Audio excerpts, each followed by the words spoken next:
Hello, hello, hello, everybody. Today we're going to continue on our percent proportion. Yesterday we talked about, mainly we just kind of went over what this percent proportion is. This part over whole equals the percent over 100. Yesterday we talked about finding the percent. Today we're going to work on trying to find the part and finding the whole. Let's go ahead and give this a shot. So before we start today, I do want to remind ourselves of what the percent proportion is. So let's go ahead, let's turn that page to 123 and let us go ahead and write our percent proportion, part over whole, which also is the is over the of, and that is equal to percent over 100. Okay. So today we're going to start with this example number 2. So it says, what number is 40% of 120? Now you may say, hey, Mrs. Schultz, didn't we do this problem a couple days ago? We changed the percent to a decimal and then we multiplied. And I would say, yes, that is what we did. That is the percent equation. And it's important for us to know all the ways to find this. So we are going to work on the percent proportion today. So what you'll notice is when we go and solve problems like this, and we're going to do letter C here, this got it together, so we get a little brief understanding of what we're doing. It says, what number is 5% of 60? All right. So the first thing I do is I write my percent proportion, and I say, well, I'm going to start with the percent because it has a percent sign on it, so I know exactly which number is going to go over 100. Then I have to figure out, is 60 the part or the whole, the is or the of? And right now I see what number is 5% of 60. Well, that means I don't know this part. I don't know the is. I don't know the part that represents the percent.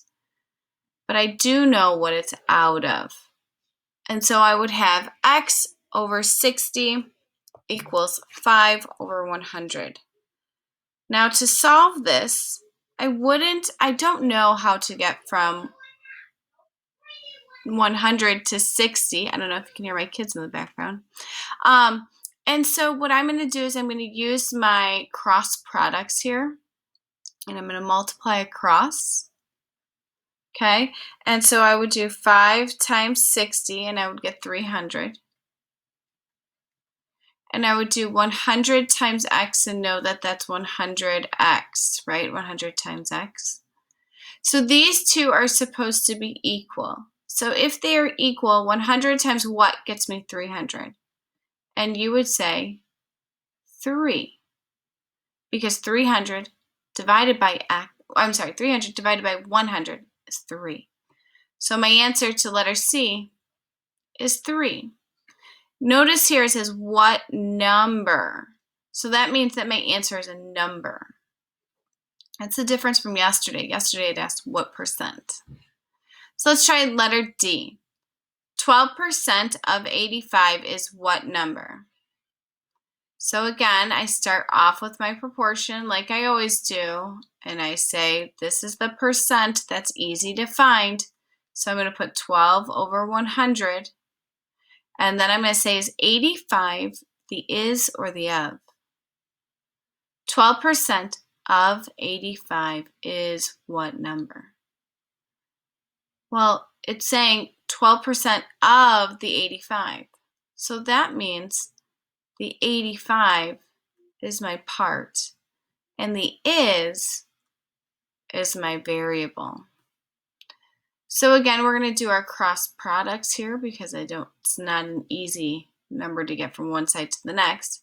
So I'm going to do 85 times 12, and I get 1020.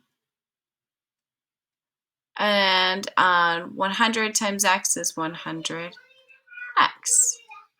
So I get x equals 10.2. I could put 10.20, but I just need the 10.2. And those are finding the parts. Now, what does it look like when we're trying to find what it's out of? The whole. And that brings our example 3. 40% of what number is 26? Like always, I'm setting up my proportion. I see a percent, so I'm immediately putting that one over 100 first. Then I have to say, okay, 40% of what is 26? They just gave me the is, and I'm looking for the what it's out of. From here, there's no easy way, so I am, again, going to use my cross products. So x times 40 is just 40 times x. And 26 times 100 is 2600. Oh, that's a 0. There we go. Okay. Now, how do I solve this one? Well, if I'm trying to find 40 times what gets me 2600, I'm going to do 2600 divided by 40. And I get 65. So my x is 65. Now again, I'm going to double check. This says what number? That means my answer is a number. Perfect. You don't need a symbol that goes with it. All right. Why don't you try F? You should have done F. You should have set it up so that it was 84 over x equals 75 over 100. When you went to solve that, you should have gotten 112 as an answer. And again, it says what number, so your answer is a number. All right, boys and girls, you've done all parts of the percent proportion. So now we're going to apply all the different things, and we're going to do a few problems.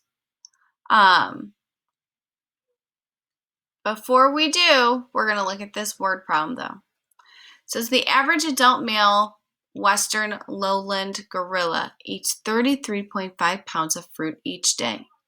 How much food does the average adult male gorilla eat each day? Well, let's look. So we have, since you know that there's 33.5 pounds is the part, because it tells you right there, it tells you 33.5 pounds of fruit. So here we know that the 67% is the fruit. Sorry, I lost my pen. So right here, 67% is 33.5 pounds. They want to know how much food does the average adult male gorilla eat? Like in total, all of this. So if we know the fruit is 33.5 pounds, can you figure out what it's out of?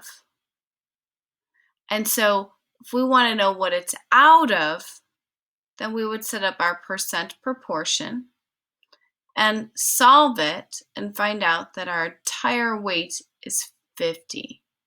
And the gorilla eats 50 pounds. Now, word problems get a little harder because it's not just a quick sentence. So we are going to make sure that we look at these word problems. And every time we're doing these word problems, what I want you to ask, and that's partially why when we set up our percent proportion, why I also tell you it's the is over the of. Because a lot of times you can answer the question, is this the part? Is this the is? Or is this the what it's out of? So for instance, number 4, brand A cereal contains 10 cups of cereal. How many more cups of cereal are in brand B? Okay, well, brand B has 30% more cereal. What do you think the answer is going to be? Let's give it a shot together.